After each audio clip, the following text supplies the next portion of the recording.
توبہ یہ طالب کا پہلا مقام ہے۔ طالبان مولا کے لیے توبہ ایسے ہی ہے جیسے عمارت و تعمیر کے لیے زمین۔ جس کے پاس زمین نہیں ہوگی اس کے پاس عمارت بھی نہیں ہوگی۔ ٹھیک اسی طرح جسے توبہ کی دولت میسر نہ ہو اس کا نہ کوئی حال ہو سکتا ہے اور نہ کوئی مقام۔ جو شخص توبہ کرے گا رب تعالیٰ کا محبوب ہو جائے گا اور دین و دنیا میں اس کا مرتبہ بلند تر اور مضبوط تر ہو جائے گا۔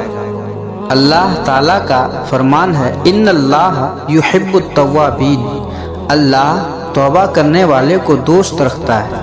اللہ تعالیٰ کا یہ بھی فرمان ہے وَتُوبُوا إِلَى اللَّهِ جَمِيعًا أَيُّهَا الْمُؤْمِنُونَ لَعَلَّكُمْ تُفْلِحُونَ، اے مومنو سب کے سب اللہ کی بارگاہ میں توبہ کرو تاکہ تم کامیاب ہو جاؤ۔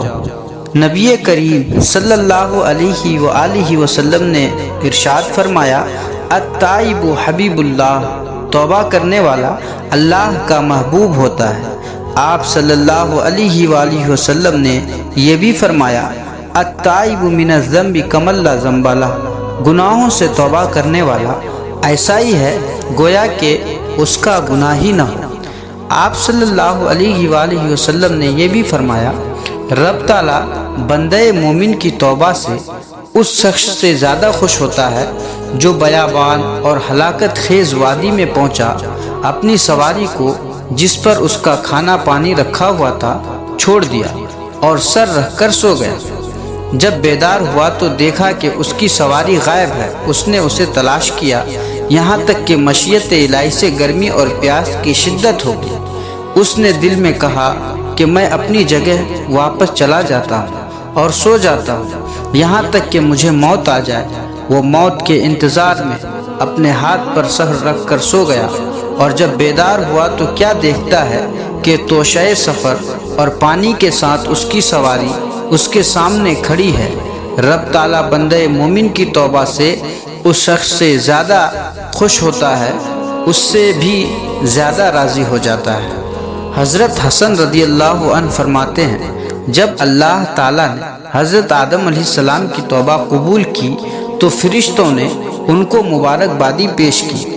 جبرائیل و میکائیل ان کے پاس حاضر ہوئے اور کہا آپ کی آنکھیں ٹھنڈی ہوں کہ اللہ تعالیٰ نے آپ کی توبہ قبول فرما لی ہے۔ حضرت آدم علیہ السلام نے فرمایا اگر یہ توبہ میرے بعد باقی رہتی تو بہتر ہوتا۔ اللہ تعالیٰ نے ان کی جانب وحی کی اے آدم تم نے اپنی اولاد کو رنج و مشقت میراث میں دی ہے، انہیں توبہ بھی میراث میں دے دو۔ تمہاری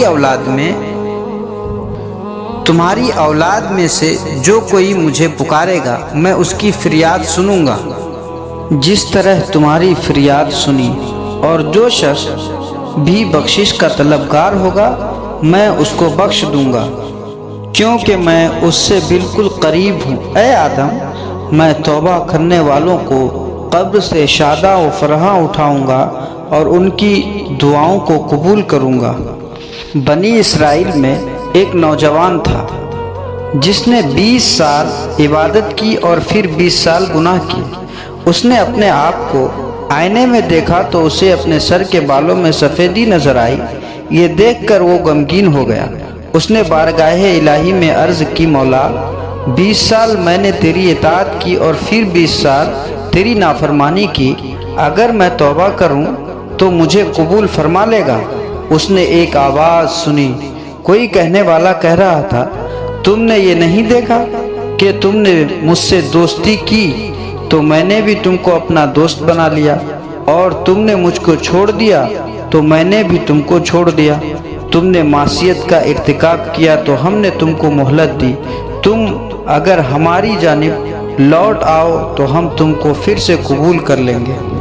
یوں ہی ایک شخص تھا جو توبہ کرتا اور پھر گناہ میں ملوث ہو جاتا۔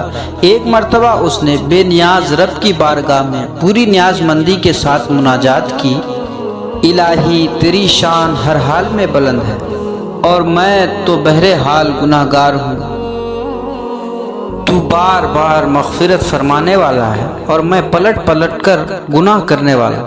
مجھے گناہوں سے محفوظ رکھ۔ اگر تو میری حفاظت نہیں فرمائے گا تو میں بار بار گناہ کرتا رہوں گا۔ گناہوں سے تو ہی محفوظ رکھنے والا ہے۔ اس شخص کو ندائے غیبی آئی، جب تم یہ یقین کر چکے ہو کہ گناہوں سے حفاظت میری ہی جانب سے ہوتی ہے تو جاؤ، ہم نے بھی تم کو گناہوں سے محفوظ کر دیا۔ بندے کو ہر حال میں توبہ کرنا چاہیے۔ توبہ کرنا تمام مومنوں پر فرض ہے، کیونکہ اللہ تعالیٰ کا ارشاد ہے وَتُوبُوا إِلَى اللَّهِ جَمِيعًا أَيُّهَا الْمُؤْمِنُونَ لَعَلَّكُمْ تُفْلِحُونَ۔ اے ایمان والو، تم سب اللہ کی بارگاہ میں توبہ کرو تاکہ فلاح پا جاؤ۔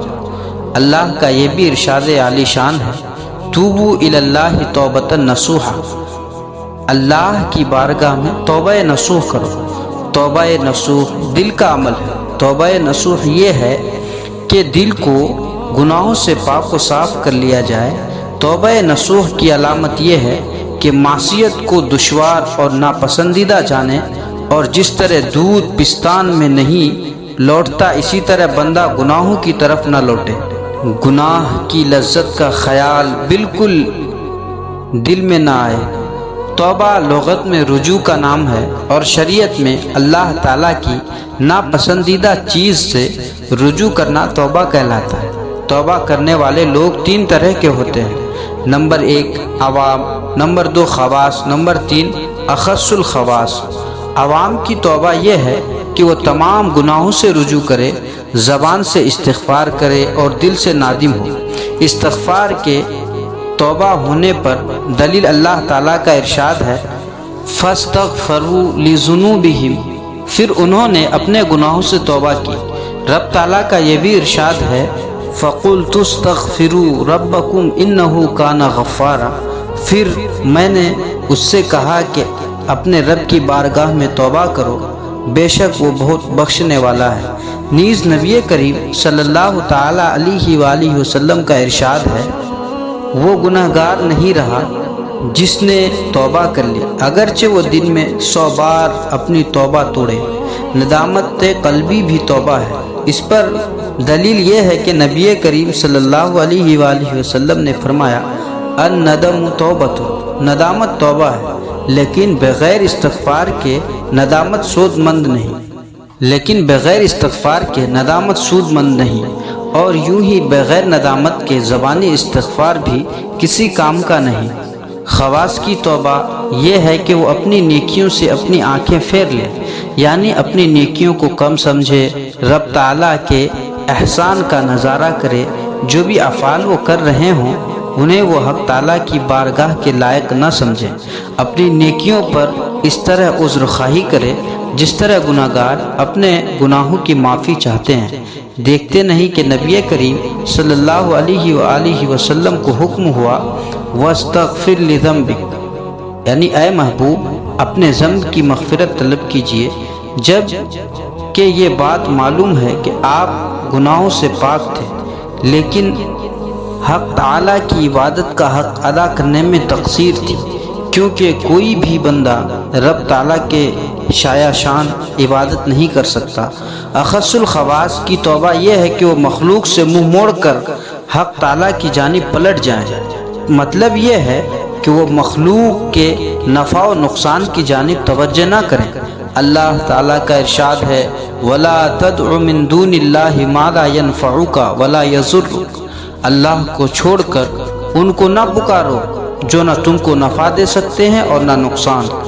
خلق کی صحبت میں آرام و راحت محسوس نہ کرے اور نہ ہی ان پر اعتماد کرے۔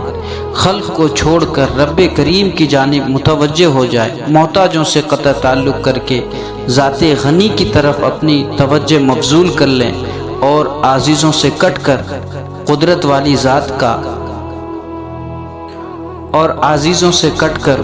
والی ذات کو اپنا قبلہ بنا لیں۔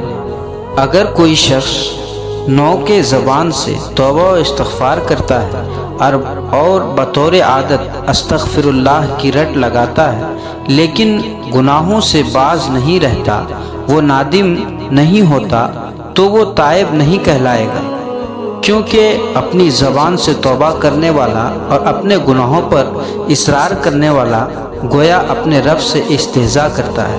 یہ جھوٹوں کی توبہ ہے۔ جب توبہ میں آہ و فریاد اور مغفرت کے سوال میں عاجزی کے ساتھ ارادے کی سچائی اور اخلاص و رغبت کی آمیزش ہو جائے گی تو انسان اپنے آپ میں تائب اور نادم ہوگا، اور یہی توبہ مقصود و محمود ہے، کیونکہ بندہ وہی بہتر ہے جو اپنی کوتاہی پر بارگاہ الہی میں معذرت خواہی کرے، ورنہ اس کی خدائی کے لائق کوئی بھی عبادت نہیں کر سکتا۔ ہماری توبہ اس وقت ہی قابل قبول ہوگی جب ہم صدق دل اور مکمل خشوع و خضوع کے ساتھ توبہ کریں گے، اپنے تمام اعضاء کو راہ حق میں ڈال دیں گے اور رضائے الہی کی خلاف ورزی سے باز رہیں گے، اپنی آنکھوں کو ان چیزوں سے باز رکھیں گے جن کا دیکھنا ممنوع ہے، اپنے ہاتھ سے ان چیزوں کو نہیں پکڑیں گے جن کا پکڑنا شرعاً درست نہیں، اپنے پاؤں کو وہاں لے جانے سے روکیں گے جہاں جانا درست نہیں، کانوں سے ایسی باتیں نہیں سنیں گے جن کے سننے کی اجازت نہیں، اور ہمیشہ اسی راہ پر استقامت کے ساتھ گامزن رہیں گے، تب جا کر اس راہ کی معرفت حاصل ہوگی اور گوہر مراد پائیں گے۔ اگر ہم کبھی توبہ کریں اور کبھی خود کو گناہ میں ملوث کریں تو شریعت تو ہماری توبہ قبول کر لے گی، لیکن گوہر مراد ہاتھ نہیں آئے گا اور ایمان کامل نہیں حاصل ہوگا جب تک ہماری توبہ کا قبلہ اور اس کی سمت درست نہیں ہوگا، تب تک ہمیں قرب الہی کا مقام حاصل نہیں ہو سکتا۔ اللہ تعالیٰ کی بارگاہ میں دعا ہے کہ اللہ تعالیٰ